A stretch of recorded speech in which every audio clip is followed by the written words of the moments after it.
See, I'm not one of these people who's worried about everything.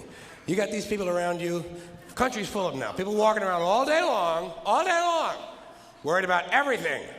Worried about the air, worried about the water, worried about the soil. Worried about pesticides, insecticides, food additives, carcinogens, worried about radon gas, worried about asbestos. Worried about saving endangered species. Let me tell you about endangered species, all right?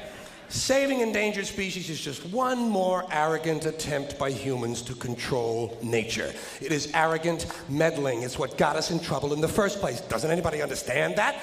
Interfering with nature.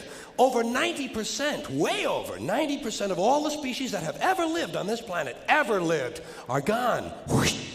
They're extinct. We didn't kill them all. They just disappeared. That's what nature does. They disappear these days at the rate of 25 a day, regardless of our behavior, I mean. Irrespective of how we act on this planet, 25 species that were here today will be gone tomorrow. Let them go gracefully. Leave nature alone. Haven't we done enough? We're so self-important. So self-important. Everybody's going to save something now. I'll save the trees, save the bees, save the whales, save those snails. And the greatest arrogance of all, save the planet. What? Are these fucking people kidding me? Save the planet? We don't know how to take care of ourselves yet. We haven't learned how to help one another. We're going to save the fucking planet? I am getting tired of that shit. I'm tired of fucking Earth Day. I'm tired of these fucking self-righteous environmentalists. I'm tired of these white, liberal, bourgeois, liberal, white people who think the only thing wrong with this planet is there aren't enough bicycle paths. Trying to make the world safe and clean for their Volvos. And I'm really sick of these rock stars and movie stars gonna work off their cocaine guilt by saving a forest somewhere. Besides, there's nothing, first of all, the environmentalists don't give a shit about the planet. They don't care about the planet. Not in the abstract, they don't. You know what they're interested in? A clean place to live. Their own habitat. They're worried that someday in the future they might be personally inconvenienced. Narrow, unenlightened self-interest doesn't impress me. Besides, there's nothing wrong with the planet. The planet is fine. The people are fucked. The people are fucked. Compared to the people, the planet is doing great. The planet has been here for 4.5 billion years, all right? 4.5 billion. We've been here, what, 100,000? Maybe. 200,000? Maybe. And we've only been engaged in heavy industry for a little over 200 years. 200 years versus 4.5 billion. And we have the conceit to think that somehow we're a threat, that somehow we're going to put in jeopardy this beautiful little blue-green ball that's just floating around the sun.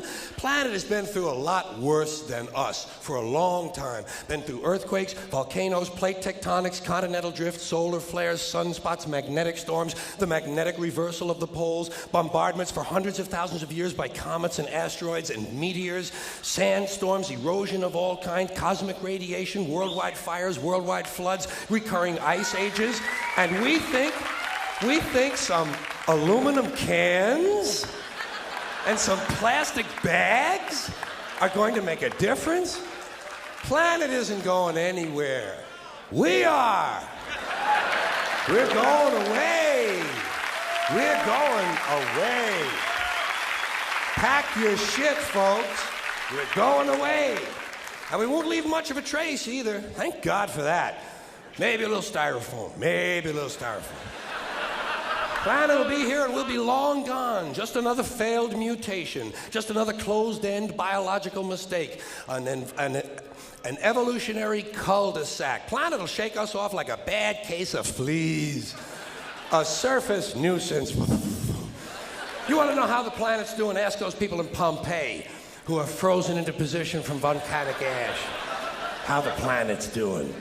Want to know if the planet's all right? Ask the people in Mexico City or Armenia or 100 other places buried under thousands of tons of earthquake rubble if they feel like a real threat to the planet this week. How about the people in Kilauea, Hawaii, who build their homes right next to an active volcano and then wonder why they have lava in the living room?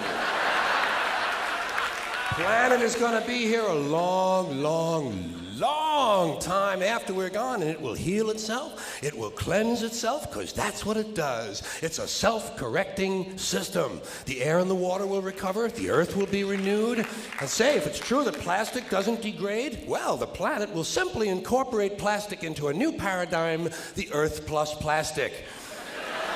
The planet doesn't share our prejudice towards plastic. Plastic came out of the Earth. The Earth probably sees plastic as just another one of its children. Could be the only reason the Earth allowed us to be spawned from it in the first place. It wanted plastic for itself. Didn't know how to make it. Needed us. Could be the answer to our age-old philosophical question, why are we here? Plastic. Assholes. So, the plastic is here, our job is done, we can be phased out now, and I think that's really started already, don't you? I mean, to be fair, the planet probably sees us as a mild threat, something to be dealt with, and I'm sure the planet will defend itself in the manner of a large organism, like a beehive or an ant colony can muster a defense. I'm sure the planet will think of something. What would you do if you were the planet trying to defend against this pesky, troublesome species? Let's see, what might, viruses. Viruses might be good. They seem vulnerable to viruses. And viruses are tricky, always mutating and forming new strains whenever a vaccine is developed. Perhaps this first virus could be one that compromises the immune system of these creatures. Perhaps a human immunodeficiency virus, making them vulnerable to all sorts of other diseases and infections that might come along.